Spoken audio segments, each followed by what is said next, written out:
Hey there gardeners, Chris from Garden Steading here today, and I thought I'd show off my melons, which are a little bit undersized. We've got a little bit of cracking and maybe not the best texture. Got a rockmelon here and a honeydew here. As you can see, these are quite small, and one of the issues that has basically cropped up is that one of the main vines really just died back, and I'll probably cover what happened to that in a separate video, because I just wanted to essentially have a look and see if we've actually gotten edible melons off our melon vines this summer. Last summer we grew watermelons, and we do actually have some watermelons growing at the moment, and those went quite successfully. However, we thought we'd expand out what we were doing, and we grew them in a different location. And as you can see here, this is one of the honeydews. It was starting to colour up. It does have what looks like a bit of damage, and it obviously has a big split on it, and I think part of the issue was obviously watering there, and with the honeydew we're not actually sure that it was ripe enough. The rockmelon, it actually smells like a rockmelon. It smells fairly ripe, whereas with the honeydew there's no real smell to it, and obviously it's a bit up in the air as to it's going to be usable at all. But to be honest, not a lot of smell, which maybe isn't unusual for a honeydew, but it looks all right. It actually looks okay. That looks fairly edible, to be honest. Obviously, once they've got a split in them, you kind of want to get them out of the garden, because that's going to attract pests, even if it's just insects getting in there. Let's have a little bit of a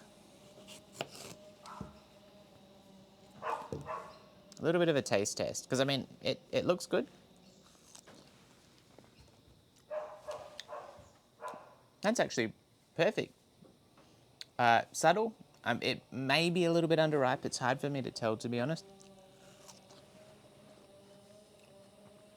Yeah, subtle flavour, nice sweetness, pretty good texture.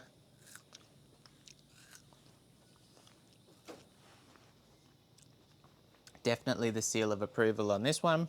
Obviously, it's having that crack in it, a little bit of an issue, but it seems like we've had a little bit of success with the honeydew.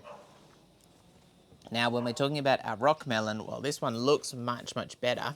I actually did notice that there are some soft spots on this outside skin which look a little bit worrying. Now, maybe that's just the normal, because I've never grown a rockmelon before, and obviously these are both quite small compared to what you normally see in the supermarket. But one of the things I always kind of keep in mind if I'm not growing something as big as in the supermarket is often the supermarket stuff is huge, but not real flavorful. And obviously, from like a profit perspective, if you're growing, there's probably some incentives to do that. And I tell you what, that looks amazing. Smells pretty good as well.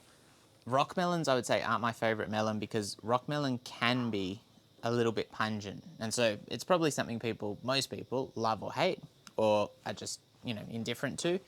But it is a little bit polarizing, and smelling it, it smells right.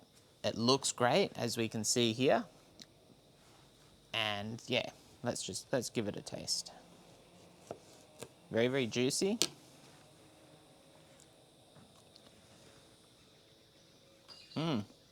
That's nice.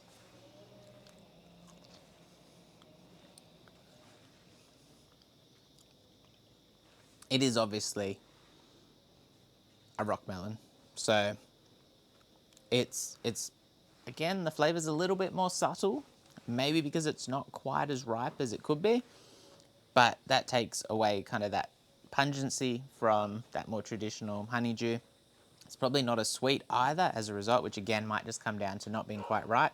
If we have a look here, we can actually see that that green is extending kind of into the flesh a little bit, but at the same time, it smelt ripe from the outside, which is why, with the vine dead, there was no reason not to pick it, and it seems like a really good success story.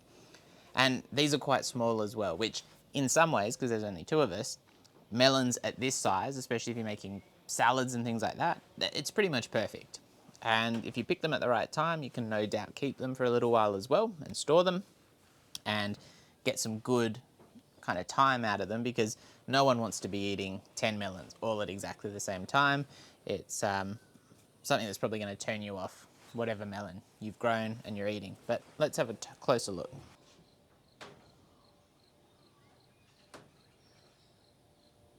So that is a pretty magical looking rock melon, if you ask me. Obviously I am a little bit biased, first time growing one.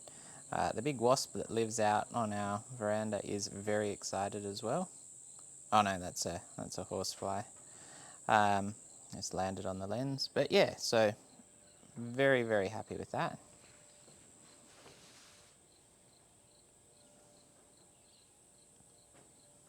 And our honeydew, obviously the big crack in it was unfortunate, but it doesn't seem to have really affected anything. Obviously the fruit fly was starting to gather around it, and so we've kind of cleaned those off.